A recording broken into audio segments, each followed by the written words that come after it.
Para politikus di Komisi 10 DPR mencecar Kepala Badan Pusat Statistik atau BPS Amalia Adinigar Widyasanti terkait dengan data pertumbuhan ekonomi kuartal kedua 2025 yang mengejutkan banyak pihak karena tumbuh di luar perkiraan konsensus pakar atau ekonom dengan besaran 5,12% secara tahunan. Anggota Komisi 10 DPR RI Boni Triana meminta klarifikasi dari BPS terkait laporan majalah Tempo edisi 25 Agustus 2025 yang menuliskan dugaan adanya rekayasa data pertumbuhan ekonomi oleh BPS. Bahkan menurut Boni, laporan Tempo juga menyebut kalau BPS sengaja memasukkan variabel yang tidak biasa dan yang tidak pernah diperhitungkan sebagai data pertumbuhan ekonomi. Hal ini diduga untuk menaikkan citra ekonomi Indonesia tumbuh ke arah positif.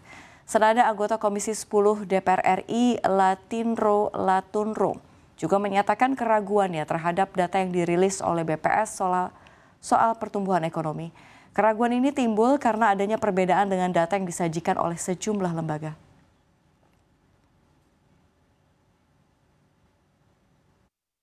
Menurut BPS, pada triwulan kedua, pertumbuhan ekonomi di Indonesia itu 5,12%.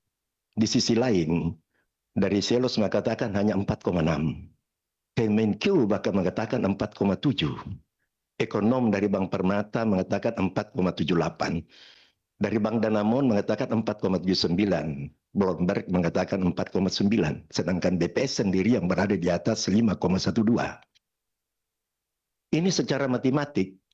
Kalau kita sudah berbicara matematik, ya pasti ada kesalahan. Di mana kesalahannya? Di sini juga sudah diberikan gambaran-gambaran begitu teknis. Bagaimana jalan pola perhitungan yang dilakukan oleh BPS, yang tentu juga ada faktor kebenaran. Setiap survei yang dilakukan, pasti memang ada yang disebut margin error. Baik masalah margin error 1,9%, 3,2%, 4,9%, ataupun 5%. Dan wajar terjadi perbedaan karena adanya margin error. Tetapi kalau melihat angka-angka pertumbuhan ekonomi yang dilakukan oleh BPS dibandingkan dengan yang lain, kita menambahkan plus minus margin error itu tidak bisa sama. Bisa terjadi perbedaan, tetapi dengan masuknya margin error bisa disamakan hampir bisa sama. Tetapi hal ini tidak terjadi. Berdasarkan laporan Tempo itu, misalkan BPS memasukkan banyak variabel yang tidak biasa, yang diperhitungkan sebagai data pertumbuhan ekonomi. Diduga katanya untuk menaikkan citra ekonomi Indonesia di tengah tumbuh ke arah yang lebih positif gitu ya. Kemudian juga ada kritik ya dari para ekonom untuk meminta BPS itu menjelaskan secara lebih gamblang gitu ya, cara menghitung pertumbuhan ekonomi secara transparan kayak gimana. Kemudian juga data kawasan ekonomi khusus dan kawasan industri juga diperhitungkan sebagai penopang pertumbuhan itu sendiri. Selain tentu saja ada lonjakan angka pertumbuhan ekonomi yang terkerek karena aktivitas impor alat utama sistem persenjataan.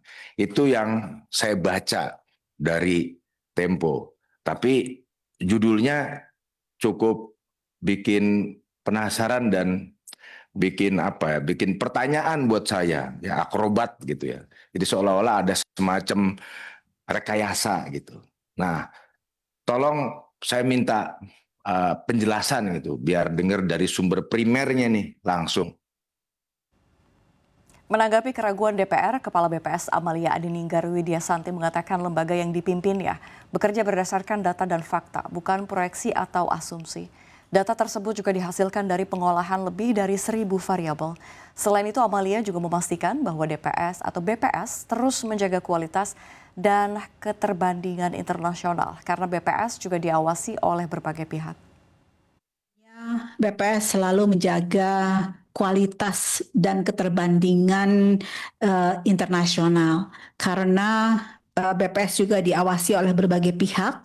Seperti kami juga selalu menghadiri sidang tahunan Komisi Statistik PBB ada forum masyarakat statistik, kemudian ada metodologi BPS itu juga mengacu pada panduan dari Komisi Statistik PBB dan lembaga nasional, seperti untuk menghitung PDB ada rujukannya, yaitu Systems of National Account, dan juga untuk menghitung inflasi, misalnya ada manual mengenai Consumer Price Index manual yang kami rujuk, dan sebagainya.